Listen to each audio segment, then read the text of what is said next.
नमस्कार, स्वागत करती हूँ आप सभी का। मैं हूँ ज्योतिषाचार्य नीलम शर्मा और आज हम बात करेंगे गंगा जल के बारे में। गंगा जल के अंदर वो ऐसे बैक्टीरिया को मारने की क्षमता है कि कोई भी व्यक्ति यानी साइंटिस्ट भी हैरान है कि ऐसी क्या अद्भुत चमत्कार है गंगा जल के अंदर कि गंगा जल अगर जिस भी में बैक्टीरिया अगर डाला जाता है तो वो तुरंत या थोड़े दिन बाद मर जाता है और काफ़ी दिन तक वो पानी सड़ता नहीं है। जब अंग्रेज लोग भारत से अपने बाहर जाते थे जहाज़ों में, तो वो यहाँ से गंगा जल ही लेके जाते थे जिससे कि वो जल खराब नहीं होता था और वो पीने योग्य बना रहता था। पर जब वो लोग वहाँ से आते थे तो उनका पानी खराब हो जाता था। वो इस बात से, इस चमत्कार से, अद्भुत चमत्कार से, एक रहस्यमय चमत्कार से एक तरीके से हैरान थे कि भारत के अंदर जो गंगा नदी बहती है उसके अंदर ऐसा क्या काम है कि वो इस तरीके से बैक्टीरिया को पनपने नहीं देती और जो बैक्टीरिया उसके अंदर आ जाता है वो स्वतः नष्ट हो जाता है। हमारे ऋषियों ने इस तरीके की खोज निकाली कि साल में रुद्राभिषेक के बहाने हो या शिवरात्रि के बहाने गंगा जल मिश्रित जल शिव जी के ऊपर अगर अर्पण होगा तो वो हर जगह धरती के अंदर पहुंच जाएगा। जहां पर भी बैक्टीरिया हैं उनको समाप्त करने में वो सक्षम रहेगा। इसीलिए कहा जाता है कि हमारे यहाँ कांवर लाई जाती है और गोमुख से गंगा जल लाकर जो शिव जी के ऊपर अर्पण करता है उसको असंख्य गायों के दान के बराबर पुण्य मिलता है, यज्ञ के बराबर पुण्य मिलता है। हमारे यहाँ इस तरीके के प्रलोभन दिए गए कि पुण्य मिलेगा या मोक्ष की प्राप्ति होगी या आप इस तरीके का कोई कार्य करें जिससे कि पर्यावरण शुद्ध हो जाए। ऋषि मुनियों ने उसको अध्यात्म के साथ जोड़ दिया, पर एक तरीके से पूरी की पूरी साइंटिफिक प्रक्रिया है। गंगा जल को मिश्रित करके रुद्राभिषेक किया जाता है और रुद्राभिषेक के माध्यम से धरती के उन अंगों, उन जगह पर भी जल पहुंच जाता है जहां पर बैक्टीरिया पनपने की शक्ति होती है। इसलिए गंगा जल को मरते दम पे कहा जाता है कि जब आदमी मरे तो उसके मुख के अंदर गंगा जल होना चाहिए, तुलसी का पत्र और गंगा जल होना चाहिए। या असाध्य रोग में भी अगर गंगा जल का सेवन करता है कोई गोमुख से लाए हुए तो उसकी बीमारी में भी साइंटिस्टों ने ये नोटिस किया है कि उसकी बीमारी जल्दी से जल्दी सही होती है। जब कभी गला बहुत जल्दी इन्फेक्शन में हम जल ज़्यादा आते हैं तो गंगा जल अगर गोमुख से लाया हुआ, क्योंकि वहाँ से आने में काफ़ी दूषित हो जाता है जल और दूषित होने के कारण बैक्टीरिया मारने की क्षमता कम है, फिर भी गंगा जल सड़ता नहीं है।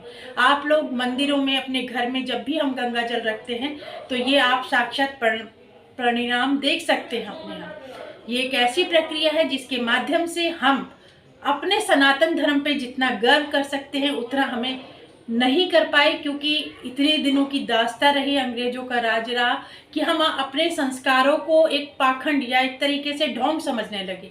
इसके पीछे छुपे हुए रहस्य को अगर हम जानते हैं तो हम मान सकते हैं कि हमारे ऋषि मुनियों ने हर चीज़ के पीछे कोई ना कोई कारण जरूर दिया है। अगर उस कारण को हम जानकर प्रयास करते हैं और उससे हम पर्यावरण की शुद्धि, अपनी शुद्धि, मन की शुद्धि, तन की शुद्धि, कहा जाता है ग्रहण पड़े, क्योंकि गंगा जल के अंदर ऊपर से इतनी इस तरीके की मिट्टी, खनिज, लवण और जड़ी बूटियों का मिश्रण आता है कि जो कि मनुष्य जीवन में बैक्टीरिया को मारने में या बीमारियों को समाप्त करने में बहुत ही कारगर होता है।